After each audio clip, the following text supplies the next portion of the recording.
everyone, it's Lexi. So in today's video I'm going to be sharing all the books that I ended up reading in the month of April.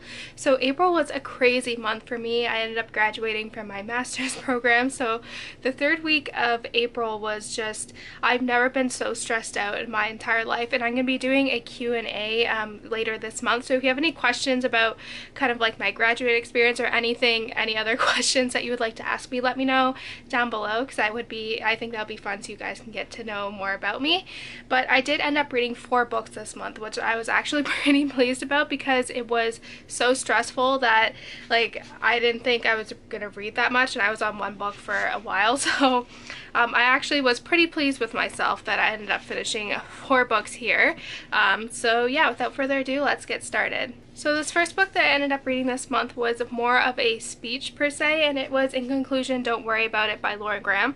This is a book that I pre-ordered a long time ago and I totally forgot about it until it ended up shipping and arriving, and I was like, oh, I completely forgot about this. But this is Lauren Graham's high school graduation speech that she did last year at her old high school. So I think I read this kind of perfect timing. I read this in the beginning of April, right kind of before I was graduating. So a lot of the things in here, like I felt like a lot of the emotions that she talks about in here really stuck with me, and I really enjoyed this. I gave it a 5 out of 5 stars. I really enjoyed this, and I think I read this at the perfect time, being that I was going to be graduating in a few weeks. And there was this one quote in here, let me find it, that really resonated with me, and it was, "Once I stopped worrying so much about pleasing others, once I decided to let myself off the hook, I realized I could fly." And I think I'm so worried about making sure that I'm doing the right thing, that I'm making sure everyone around me is happy, and I'm, you know, staying up to that. Like, it does kind of mess with your mind a little bit, and once you kind of stop worrying about kind of pleasing others and just making sure that, you know, like you are making yourself, like you're pleasing yourself instead, then you can, like, you lose all those worries. And I think that one was really important for me.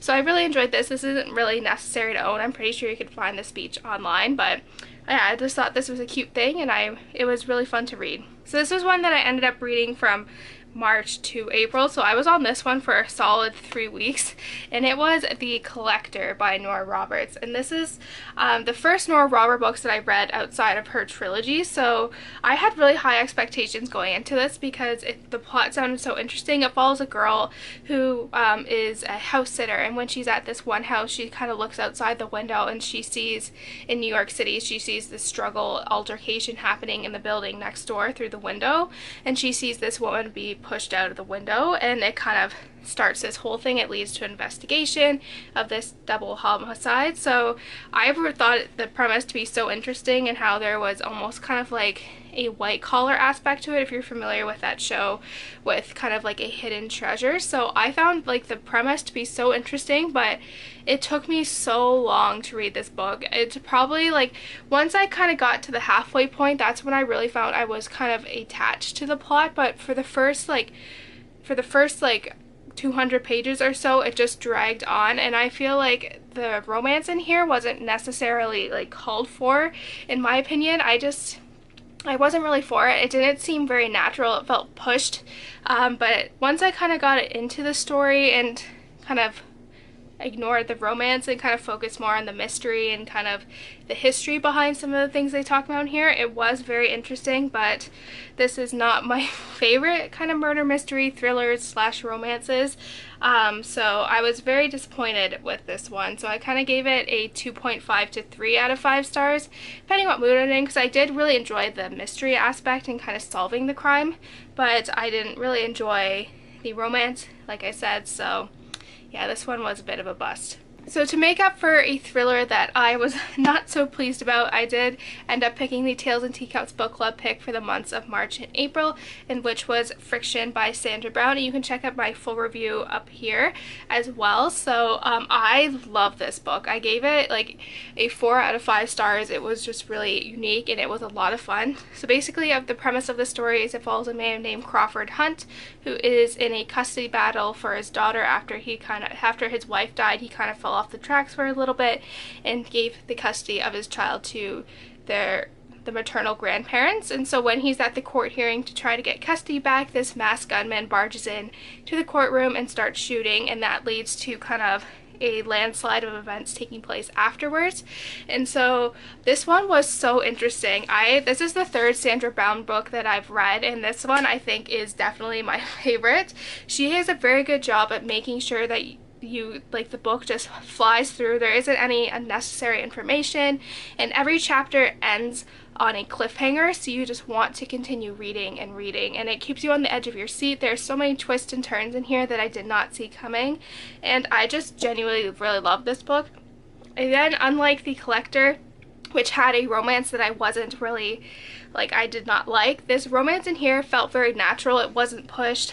The romance between these two characters, they're both very spitfires in their own way, and they have strengths and weaknesses, but when they're together, they do a good job of complementing each other, which I really enjoyed, and just seeing that their kind of friendship blossom into this romance and all this stuff. So if you're looking for a good thriller, I highly recommend you pick this book up. It was so good, and I've been really disappointed with a lot of the kind of popular thrillers coming out, like The Girl on the Train I did not like. So this one kind of goes back to your traditional thrillers, so I highly recommend, if you're looking for something or if you're interested in getting into this genre, I highly recommend that you check this author out and this book as well, because it was just so much fun.